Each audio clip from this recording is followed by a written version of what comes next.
Furaha iliyoje mpenzi msikilizaji wa Radio Ngoma ya Amani kukutana nawe tena katika siku ya leo ili kuweza kusomea habari zetu za Nipashe mchana wa leo. Karibu, jina langu ni Espoir Mukubore Muhamba, fundi wangu wa mitambo ni Imani Asamba Silva.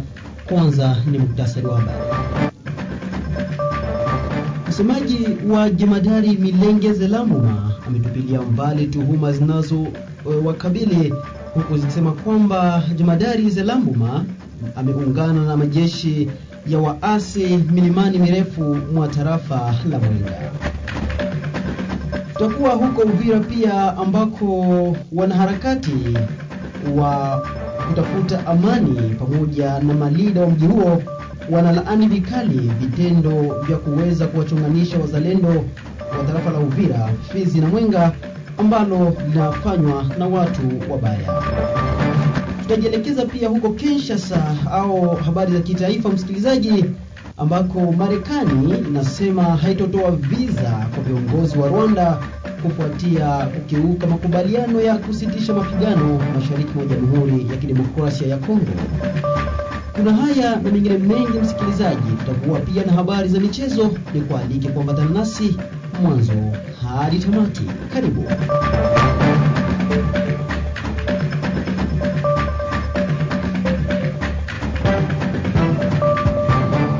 Swada kabisa msikilizaji, tukunjue jamvi na ndani ya mji wa Baraka, ambako msemaji wa Jemadari Milenge Zelambuma ametupilia mbali tuhuma zinazo mkabili Jemadari Zelambuma zinazomtuhumu kuwa anashirikiana na waasi wa M23.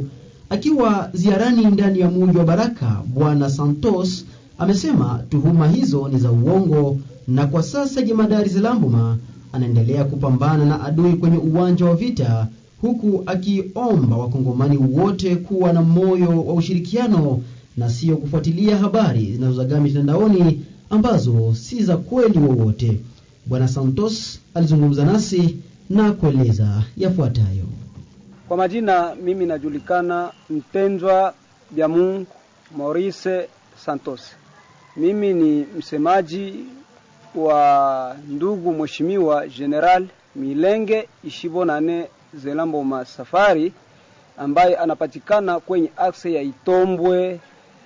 Message ambayo naweza nikafikishe kwa watu wote ulimwenguni na pamoja na wajournalisti ambao wanaopatikana mbele yangu kwa sasa, ni kwamba ni kulingana na hali iliyosemeka kwa ajili ya mheshimiwa General Milenge Ishibonane Zelambuma Safari kusema kwamba yeye ni mshtumiwa, ya kwamba ni mshtumiwa M23. Cha kwanza nimepiga marufuku mimi kama vile msemaji wake. Ile ni maneno ya watu ambao wanaomchukia, na ni hali ya vita ambayo tunapiganishwa na wale ambao wanatajwa M23. Mtu ambaye anajulikana kuwa M23, namna gani anaweza kuondoka na kwenda vuruga adui kwenye maeneo? Ile ni kitu cha kushangaza. Vraiment nimecheka sana, na ni hali moja ambayo ilitushangaza, kwa sababu watu wanasema bila kuwaza, na kuna watu ambao waliingia mu vitu avec malengo. Na mheshimiwa General Milenge Ishibonane Safari aliingia kuwa mzalendo, na ni mzalendo wa ukweli. Akuingia uzalendo uzalendo wa kurudi nyuma. Uzalendo wake ni kupiga adui na kusititiza na kuchunga mipaka ya nchi yake, na vile vile na kuchunga raia ambayo inapatikana kwenye kijiji chake. Ni habari ambazo zilisikika nchini kote, ni audio ambazo zilitumiwa na watu fulani, na zile audio zilisikika mjini kote nzima. Na kwa hiyo siwezi nikataje mtu. Neno ambayo naweza nikaseme ni kuambia watu ya kwamba watoshe kichwani mwao ya kwamba mheshimiwa Milenge Ishibonane Zelambuma Safari si M23.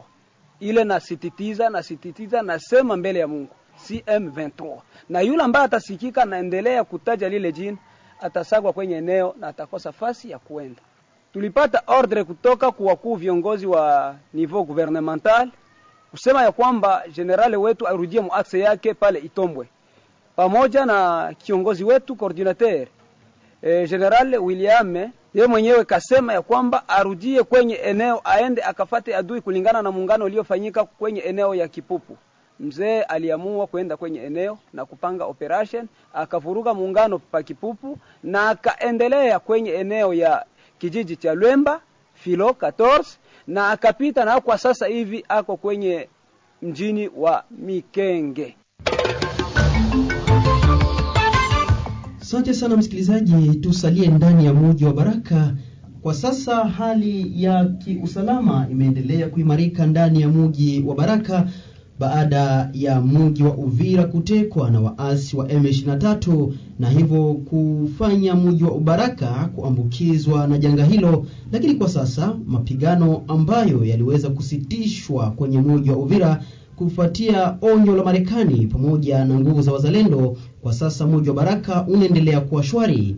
Amesema hayo Bwana Jojo Ngonda ambaye ni kiongozi wa shirika la kiraia la Sosiko RDC ndani ya mji wa Baraka. Akizungumza nasi, Jojo Ngonda alisema hivi: unajua wakati vita inapokuja, wanamtangazaji, kuna ile tunaita psychose, na ile psychose ilikuja kutoka kwa wanajeshi ambapo walikuwa kwenye shamba la vita, na wakati walipofika basi raia nayo ikajaa na hofu na uoga zaidi, na wao pia wakaona wanajeshi wanakuja wanakimbia, na raia nayo ikashtuka, na baada ya kushtuka nao wakaanza kufunga mizigo na kwenda. Na hiyo wakati usalama ulikuwa ukizorota mkubwa sana, na ndipo tumeshukuru kwanza serikali ya Kongo, kwa sababu wakati usalama ulizorota, wanajeshi kukimbia, raia kukimbia, serikali lituma wengine wanajeshi, ambapo tunatosha coup de chapeau kuinite ya Ibu, ambapo ilikuja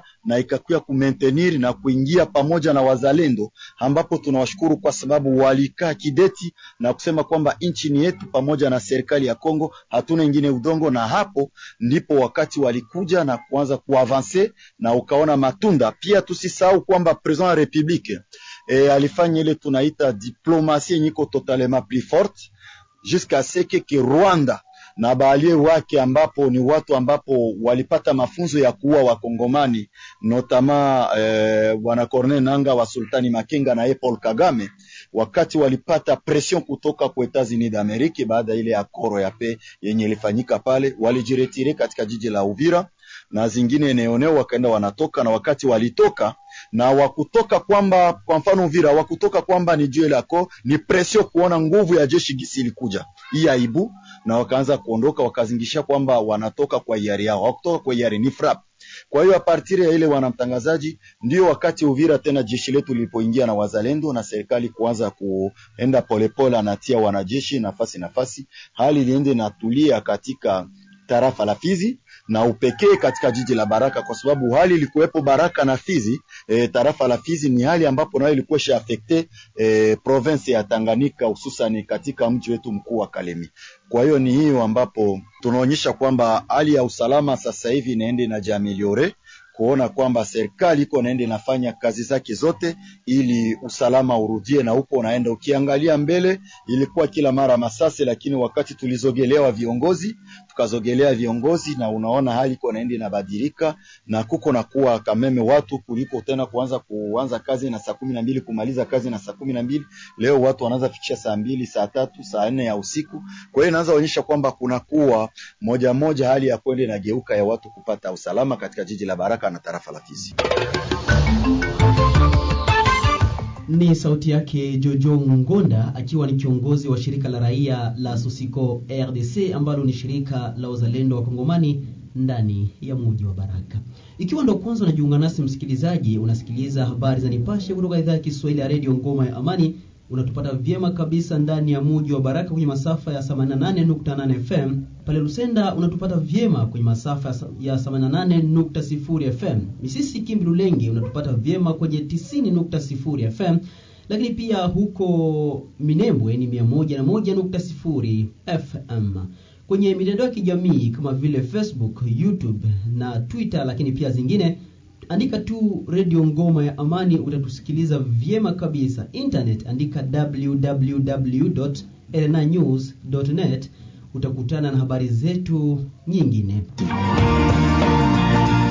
votre radio, notre radio. Suivez chez nous, analyse, reportage d'experts, culture, musique et sport, actualité. 88.8 FM à Baraka, 90.0 FM à Mississi, Kimbi, Lulenge et 88.0 FM à Lucéna.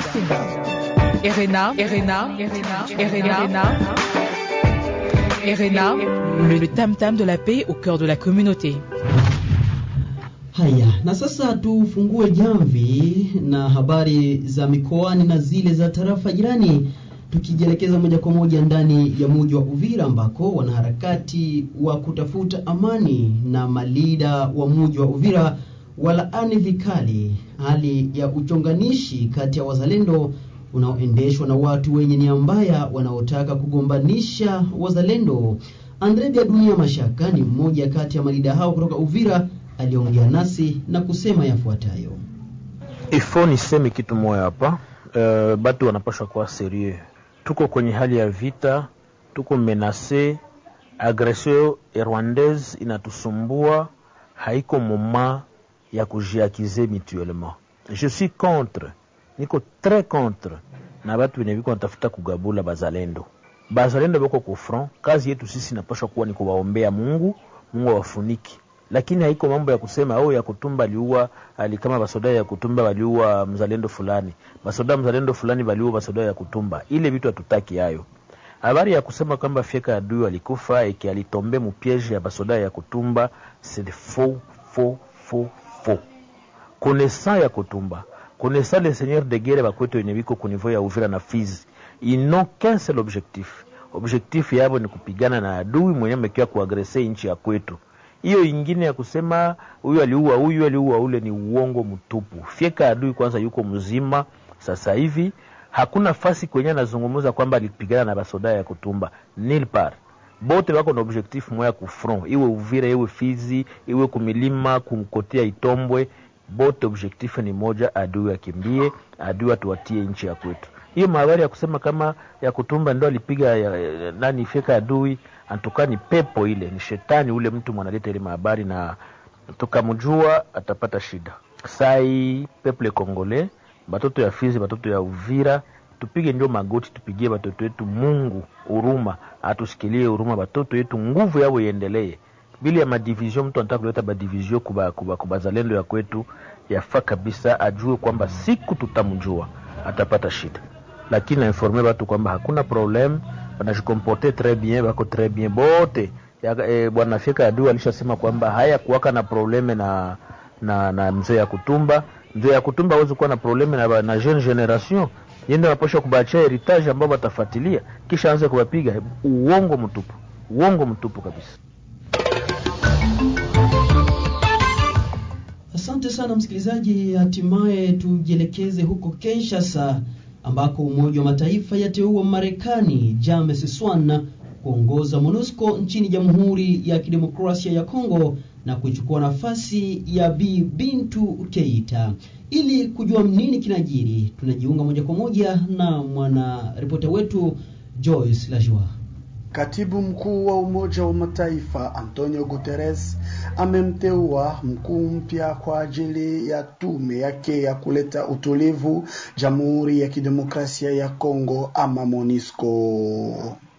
Marekani James Swan, balozi wa zamani wa Marekani nchini Jamhuri ya Kidemokrasia ya Kongo chini ya utawala wa Barack Obama, na mkuu wa zamani wa tume ya Umoja wa Mataifa nchini Somalia, ataongoza MONUSCO akichukua nafasi ya Bintu Keita kutoka Guinea.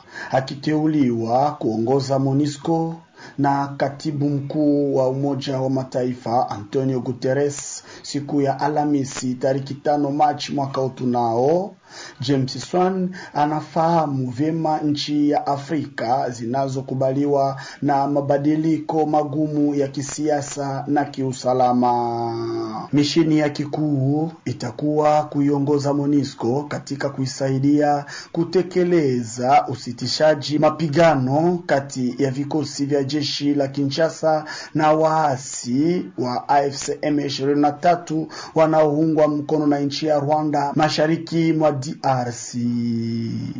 Akiwa mwanadiplomasia hodari anayezungumza vema lugha ya Kifaransa, alishikilia nyazifa mbalimbali za Umoja wa Mataifa nchini Somalia tangu mwaka wa 2019, ikiwa ni pamoja na ile ya mkuu wa UN SMIL, ujumbe wa Umoja wa Mataifa nchini Somalia, nafasi aliyoishikilia kuanza mwezi Mei mwaka 2024. Tuelezea kwamba upendo wake kwa Afrika ulionekana katika kazi yake yote ya miaka 32 kama mwanadiplomasia wa Marekani.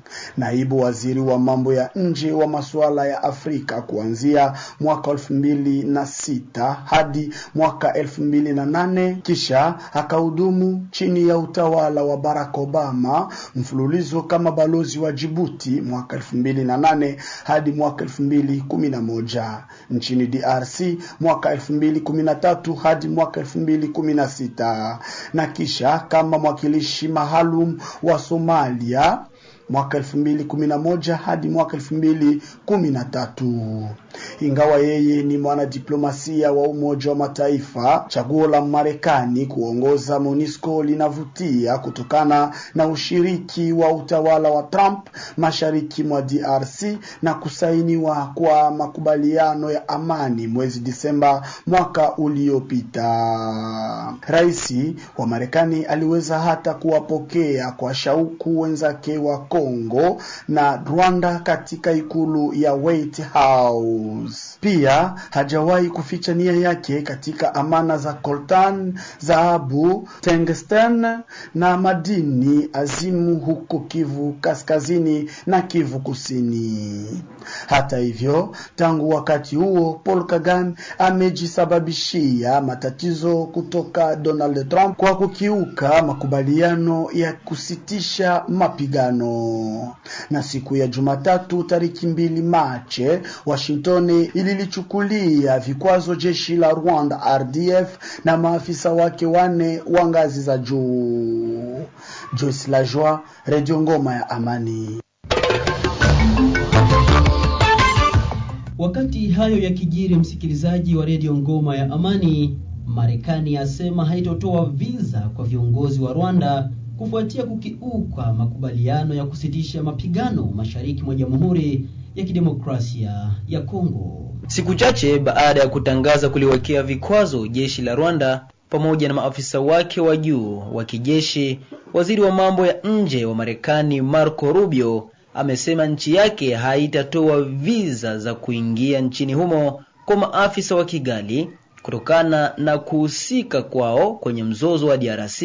Katika taarifa yake, Rubio amesema maafisa wote wanaohusika kushiriki moja kwa moja au vinginevyo katika kuzuia mchakato wa kupata amani ya kudumu kwenye eneo la Maziwa Makuu watakabiliwa na vikwazo hivyo. Juma lililopita Marekani ilidai kwamba jeshi la Rwanda limeendelea kuwasaidia waasi wa M23 kutatiza usalama mashariki mwa Jamhuri ya Kidemokrasia ya Kongo, licha ya nchi hiyo kuitia sahihi makubaliano ya Washington mwishoni mwa mwaka jana. Tangazo hili la Marekani linakuja wakati huu Kinshasa ikiendelea kutafuta uungwaji mkono wa jumuiya ya kimataifa, ambapo imekuwa ikituhumu Rwanda kuendelea kushirikiana na waasi wa M23. Tutamatishe taarifa hii ya habari za Nipashe na habari kutoka nchini Jamhuri ya Kidemokrasia ya Kongo.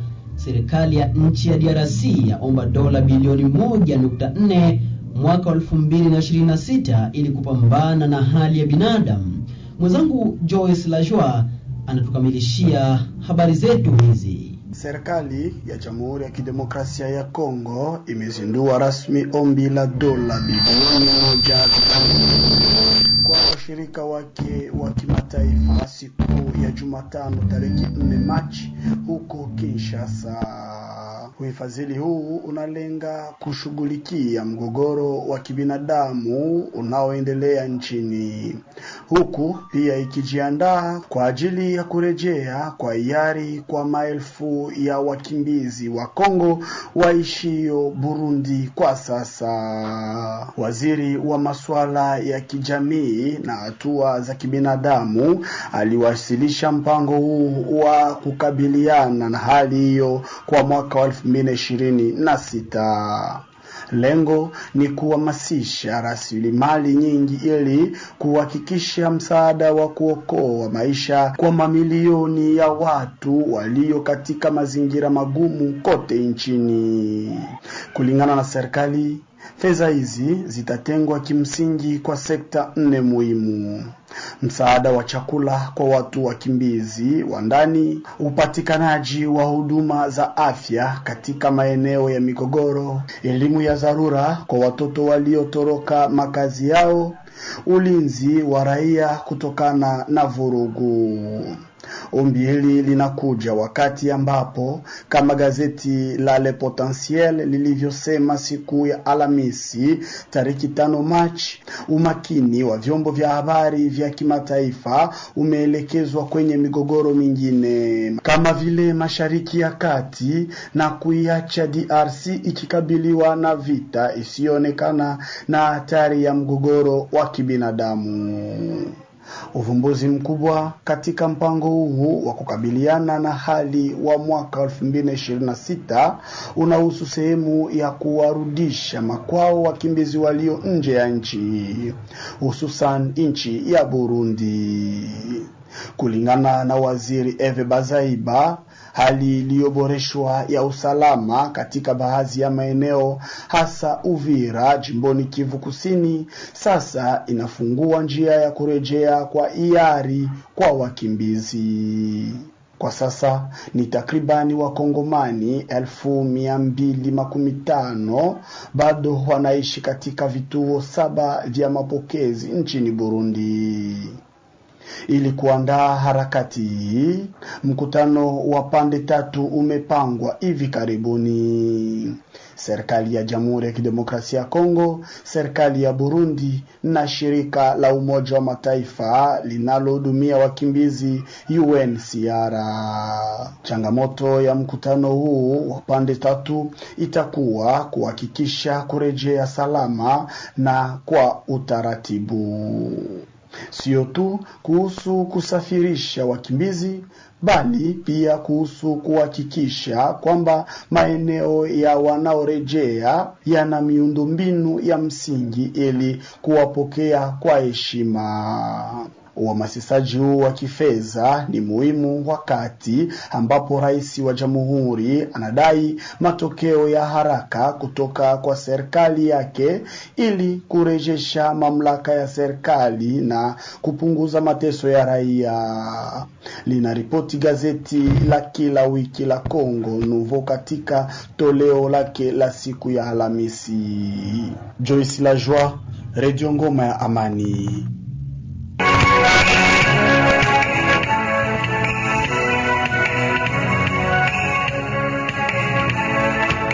Kufikia hapo msikilizaji, nimeshusha nanga kabisa katika habari zetu hizi za Nipashe, habari ambazo zilisomwa nami Espoir Mukubure Muhamba, ziliandaliwa chini ya usimamizi wake Joyce Lajoie Furaha Historie. Kundi wangu mitambo alikuwa ni Imani ya Samba Silva. Nasema bye bye, kesho ni siku nyingine, tukutane tena.